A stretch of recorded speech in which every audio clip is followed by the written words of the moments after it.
Presented by Albina Recording Studio, Simrao.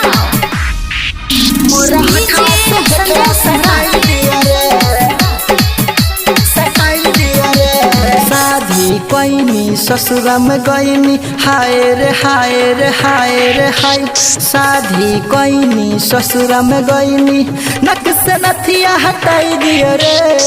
का कही मोर सैया के खेला मोर हठवा से हठवा सटाई दियो रे। मोर हठवा से हठवा सटाई दियो रे। मोर हठवा से हठवा सटाई दियो रे। शादी कोइनी ससुरा में गईनी हाय रे हाय रे हाय रे हाय। शादी कोइनी ससुरा में गईनी नक से नथिया हटाई दियो रे। का कही मोर सैया के खेला मोर हठवा से हठवा सटाई दियो रे। मोर हठवा से हठवा सटाई दियो रे। मोर हठवा से हठवा सटाई दियो रे। मोर हठवा से हठवा सटाई दियो रे। सटाई दियो रे। DJ संजय सम्राट।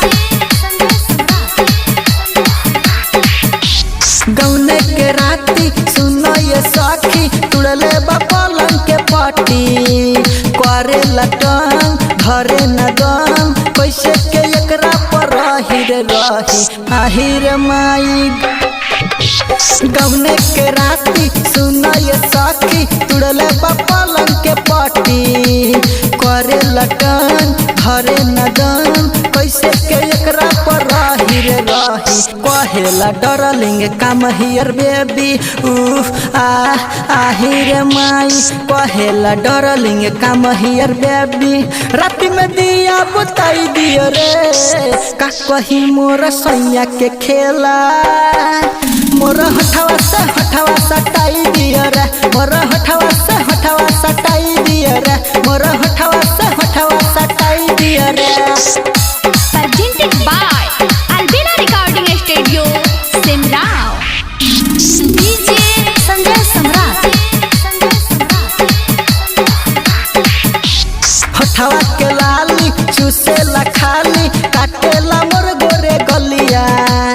कहेला हमके तू ही तो हऊ हमारा दिलवा के रनिया रनिया।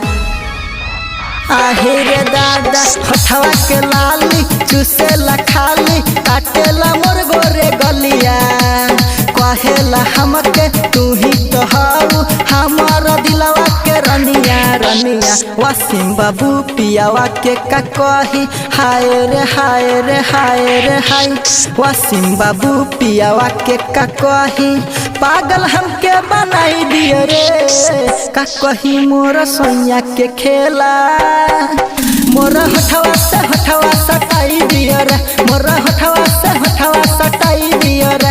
मोर हठवा से हठवा सटाई दियो रे। शादी कोइनी ससुरा में गईनी हाय रे हाय रे हाय रे हाय। शादी कोइनी ससुरा में गईनी नक से नथिया हटाई दियो रे।